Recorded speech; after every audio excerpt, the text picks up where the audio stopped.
وہ ان تمام ڈسکشن کو وہ ڈومینیٹ کرے گا جی، کرنا چاہیے جی۔ پروونشل اٹانومی کی بات تو اس وقت ریلیونٹ تھی جب یہاں پہ Pakistan was governed by a constitution جی۔ صحیح۔ پاکستان رول آف لا، جیسا محمود خان نے کہا، آل دس ٹائم تو یہ سرزمین بے آئین تھا جی، اور سرزمین بے آئین تھا اور سرزمین بے قانون تھا جی۔ تو اس میں پروونشل اٹانومی کی بات کرنا جی، یہ تو مجھے کوئی ایسی بہت امپورٹنٹ ہے، لیکن کانٹیکس کچھ اور ہے، کانٹیکس اب بدل گیا ہے جی۔ اب تو یعنی آپ اس کانسٹیٹیوشن کو اتنا انویلڈ سمجھتے ہیں کہ اس میں پروونشل اٹانومی کی بات نہیں ہو میں تو سکتی؟ یہ کہتا ہوں نا جی، میں تو یہ کہتا ہوں،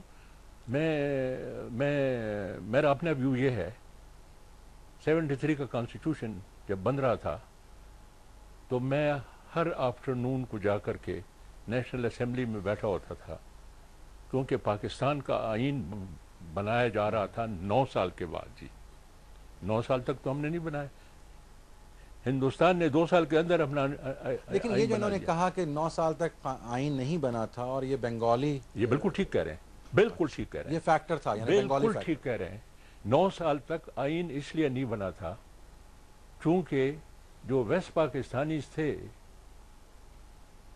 they refused to accept the majority of east Pakistan جی، اور اس کو ڈائلیوٹ کرنے کے لیے، اس کو نیگیٹ کرنے کے لیے وہ تمام یہ سازشیں ہو رہی تھیں کہ کسی طریقے سے بنگال کی جو میجورٹی ہے، اگر یہ ڈیموکریٹک کنٹری ہے تو پھر تو 1 مین 1 ووٹ ہوگا، تو میجورٹی کو کٹ انٹو سائز کیا جائے۔ اس کو ریڈیوس کرنے کے لیے، اس کو نیوٹرلائز کرنے کے لیے پتہ ہے انہوں نے کیا سازش کی؟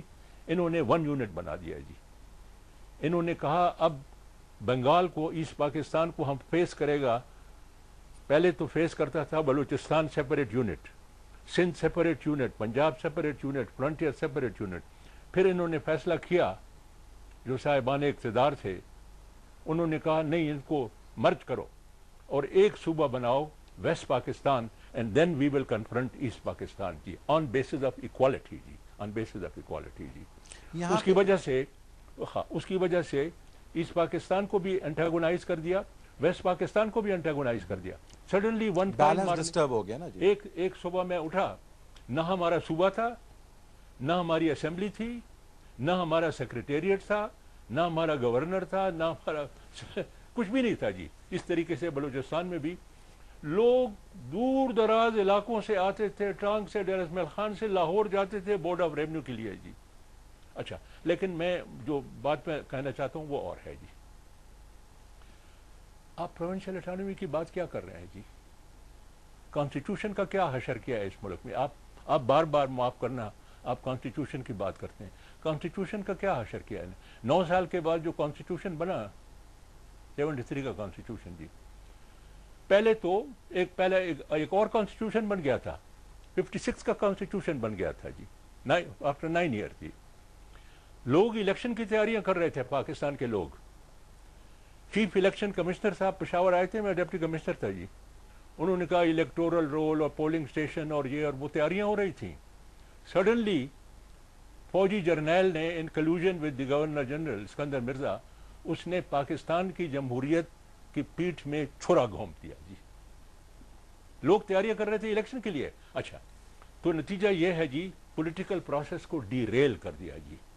اب بھی وہی حالت ہے جی۔ لیکن یہاں پہ میں آپ سے اگر ایک سوال کروں، just to continue what you are seeing, مجھے یہ بتائیے کہ جب آپ یہ کہتے ہیں کہ کانسٹیٹیوشن کی بات نہ کریں، تو کیا آپ اس کانسٹیٹیوشن کو نہیں مانتے ہیں؟ نہیں، میں یہ بتاؤں بات آپ کو، سمجھی جائے۔ نہیں میں تو مانتا ہوں، مگر میں یہ کہتا ہوں کہ کانسٹیٹیوشن کا حلیہ جنرل مشرف نے بگاڑ دیا ہے۔ یہ تو وہ کانسٹیٹیوشن نہیں تھا جو 1999 میں۔ لیکن رویداد خان صاحب، میں آپ سے اگر یہ کہوں کہ کانسٹیٹیوشن کے اس ایل ایف او کو، جس کو ہم ایڈینڈم کہتے ہیں، جو کہ ایکسٹینشن تھا، اس کو تمام تر پارٹیز مان کے ہی تو انتخابات میں حصہ لیتی ہیں۔ نہیں، میں ان کے لیے نہیں کہہ سکتا، کیونکہ انہوں نے یہ جانتے ہوئے، آپ نے یہ جانتے ہوئے آپ نے انتخابات میں حصہ نہیں لیا، لیکن وہ تمام تر جماعتیں جو آج کولیشن میں ہیں، انہوں نے تو اس کو مانا، تو اس کا مطلب کانسٹیٹیوشن تو ہے۔ آپ یہ ذرا میں کہتا ہوں دس از انفیئر جی، اٹس انفیئر۔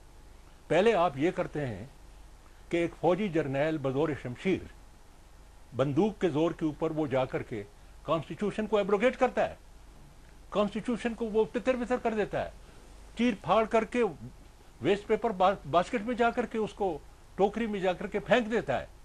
اس سے زیادہ سیکرٹ چیز اور کوئی نہیں ہے جی کانسٹیٹیوشن سے. اس کے بعد وہ کہتا ہے اپنی مرضی کا میں اب الیکشن کراؤں گا، اپنا مرضی کا میں چیف الیکشن کمشنر لگاؤں گا، اپنی مرضی کے گورنر لگاؤں گا، اس کے بعد اب آپ الیکشن کریں اور آپ پارلیمنٹ بنائیں. یہ جو ربر، اس کو کہتے ہیں ربر اسٹیمپ پارلیمنٹ. جی میرے خیال میں اتنا اس طرح کا ایمفیسس جہاں پہ کہ یہ مانتے ہیں چیزوں کو لیکن موجودہ صورتحال کو ماننے کے لیے تیار نہیں ہوتے. خان صاحب مجھے یہ بتائیے کہ آپ نے اس الیکشن کا بائیکاٹ کیا، اس کے بعد آپ ہی کے پاس سے اے پی ڈی ایم میں، اے پی سی کے زمانے میں ہم نے نواز شریف صاحب کو دیکھا، آج وہ اے پی ڈی ایم میں نہیں ہیں، کیا وجہ ہوئی؟ ڈاکٹر ایک ان تمام مایوسیوں میں، تمام بربادیوں میں ایک تھوڑی سی امید کی ایک کرن یہ ہے کہ respective of party affiliation Pakistan کی تمام پارٹیاں 3-4 بنیادی نقطوں پہ متفق ہو چکی ہیں جو انتہائی خوش آئند ہے، جس کا ذکر وزارت خان نے بھی کیا. پہلا نقطہ یہ ہے کہ اس ملک کی باڈی پالیٹکس سے افواج پاکستان اور انٹیلیجنس ایجنسیوں کا رول ختم کرنا ہے. یہ انتہائی خوش آئند بات ہے.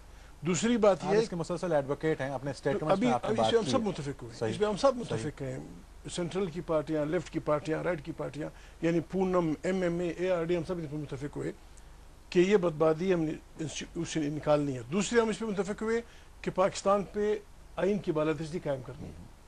تیسرے اس پہ متفق ہوئے کہ پارلیمنٹ کو اپنی طاقت کا سرچشمہ بنانا ہے. چوتھے ہم اس پہ متفق ہوئے کہ انڈیپینڈنٹ جوڈیشری لانی ہے. اب سوال صرف یہ ہے، یعنی اگر بعض لوگ، میں تو ذاتی طور پہ اس رائے کا ہوں کہ ہم پڑھے لکھے لوگ ہیں، ہم نئی کنسٹیٹیوئنٹ اسمبلی کے انتخابات بھی کرا سکتے ہیں. ایسے کنسٹیٹیوشن جو ہمارے نیشنل اور طبقاتی سوالوں کو ختم کر کے رکھ دے. لیکن آپ آئین کی بالادستی کی جہاں پہ بات کرتے ہیں، جی معذرت کے ساتھ مجھے آپ سے پوچھنا چاہیے یا گفتگو کا حصہ بنانا چاہیے کہ ایک دوسری طرف آپ کے اپنے اسٹیٹمنٹس اس آئین کو نہیں مانتے، یا آپ ایک ایسے آئین کی بات کرتے ہیں جو کہ اس آئین کا حصہ نہیں ہے. دیکھیں، ہم جب مشرف نے ٹیک اوور کیا، ہم ان لوگوں میں تھے کہ پہلے دن ہم نے اسے وہ کیا، اختلاف کیا اور شدت سے اختلاف کیا. پھر جب بلکہ پونم جب ہم نے بنائی، پونم ہم نے اس وقت بنائی جب نواز شریف اور بینظیر بھٹو نے 58(2) نکال دیا تھا، کسی حد تک کنسٹیٹیوشن کو صاف کیا تھا. بھی ہماری چھوٹی پارٹیوں کے لوگ، چھوٹے صوبوں کے لوگ ہم اکٹھے ہوئے کہ نہیں، we need more drastic changes in the constitution. لیکن جب مرحلہ لگا تو ہم نے اعلان کیا ہم آئین نہیں مانتے، نیا آئین ملک کا حل ہے. ان نئے آئین کا ہمارے شوق نہیں ہے. ہم کوئی ایسے پاگل بھی نہیں ہے کہ بھائی اس بہانے خدا نخواستہ ہم کیوس بنانا چاہتے ہیں. یہ بھی آپ نے اپنے ایک اسٹیٹمنٹ میں آپ نے کہا ہے کہ ہم کوئی ایسا اسٹرگل نہیں کریں گے جس سے ملک کو نقصان. اب یہ ڈاکٹر صاحب، یہ ایسے بھی ہو سکتا ہے کہ انٹلیکچوئل لوگ، سٹیک ہولڈرز، پنجابی، سرائکی، سندھی، بلوچ، سب مل بیٹھ کے ہم باہر پارلیمنٹ سے باہر اس پہ ڈسکشن کریں کہ نیشنل کوشچن کا حل یہ ہے، طبقاتی کوشچن کا حل یہ ہے، مارشل لاؤں کا حل یہ ہے، فلانا یہ ہے. ہم باہر فیصلہ کر کے اسی پارلیمنٹ سے کروا دیں. آپ اسی میں ڈراسٹک چینجز کر دیجئے. مطلب یہ ایسا آئین، میں بیشک پشتون مجھے قطعاً قابل قبول نہیں ہوگا جو ایک ساتھ متصل پشتون علاقوں کو وہ مختلف انتظامی. میں یہاں پہ آپ کو روکوں گا. ویورز، اس گفتگو کو ہم کنٹینیو رکھیں گے اپنے نیکسٹ ایپیسوڈ کے اندر ایک اور ٹاپک کے ساتھ، اور اس ٹاپک کو بھی ہم لے کے چلیں گے. لیکن فی الوقت صرف یہی کہوں گا کہ ہزار خوف ہوں لیکن زباں ہوں دل کی رفیق. یہی رہا ہے ازل سے قلندروں کا طریق. صوبائی خود مختاری کے حوالے سے، ہیومن رائٹس کے حوالے سے، بلوچستان کے حوالے سے، ملک کے حوالے سے بہترین دعاؤں کے ساتھ میں آپ کو رخصت کرتا ہوں، اور انشاءاللہ تعالی اگلے ایپیسوڈ میں آپ سے ملاقات ہوگی.